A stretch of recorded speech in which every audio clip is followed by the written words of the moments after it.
पूज्याय राघवेन्द्राय सत्यधर्मरथाय च भजतां कल्पवृक्षाय नमतां कामधेनवे. ஸ்ரீ ராகவேந்திர பிள்ளைத்தமிழ் என்னும் நூலின் 6வது பகுதி வருகை பருவம். 6வது பருவமாகிய வருகை பருவம் குழந்தையின் 13ஆம் திங்களில் நிகழ்வதாகும். இதனை வாராணி பருவம் என்றும் போற்றுவர். வரவேற்றல் என்பது தமிழர் பண்பாட்டில் தலை சிறந்த ஒன்றாகும். இப்பான்மையில் தோன்றியதே வருகை பருவமாகும். தத்தி தத்தி தளர்நடையிட்டு வரும் குழந்தையை அருகில் வருக வருக என வாய்க்குளிர மெய்மைகள் அழைக்கும் பருவமே வாராணி பருவம் ஆகும். குழந்தையை அவ்வாறு வரவேற்கும் பொழுது அதன் சிறப்புகளை எல்லாம் எடுத்து சொல்வர். வருகை பருவம் பின்பனி காலம் மீது பின்னங்காலிடராமல் மலர்பாதம் பதித்து மெல்ல மெல்ல நடந்திடுவாய்.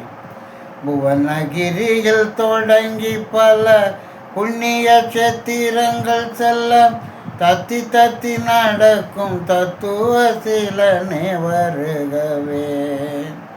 பசுப்பாவை உனக்கெதுக்கு பார்க்கடல் தோன்றிய காமதேனுவை பங்கயத்தில் அமர்ந்த கலைவாணி பரந்தாமன் பந்தமுடன் தந்திடுவான். கற்சல்லங்கை ஒல்லிகள் கண்ணல் மொழி பேசிட கற்பக விருட்சமாய் மாறிடுவாய். கண்ணனின் தாசனே வருகவே. செவ்விய பாதம் கண்டு செம்பருத்தி முகம் நானுமே குருராஜன் உன்னை காண கும்பிக அல்லியும் மலருமே.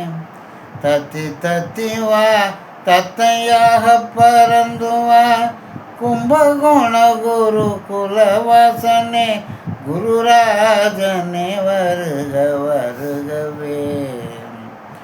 ஆன்மீக நேரி செல்ல அடியெடுத்து வைப்பாயும் துளிப்பாதம் தூவலாது துங்கை வழி மறவாது. முற்பிறவி தவப்பயன் மூலராமன் துணை கொண்டு பாஞ்சாலம் நோக்கி சென்றிட மத்வஞானியே வருகவே. கும்பகோண குருகுலத்தில் குரு சிஷ்யர் முன்னிலையில் பரிமளாச்சாரியார் பட்டம் பெற்று பரிவாரங்களுடன் மதுரையை வென்று நெல் விளையும் தஞ்சையை நல் சொல்லால் காத்து குருவிற்கு பெருமை சேர்த்த குருராஜனே வருக வருகவே. குருராஜனே வருக வருகவே. ஓம் ஸ்ரீ ராகவேந்திராய நமः.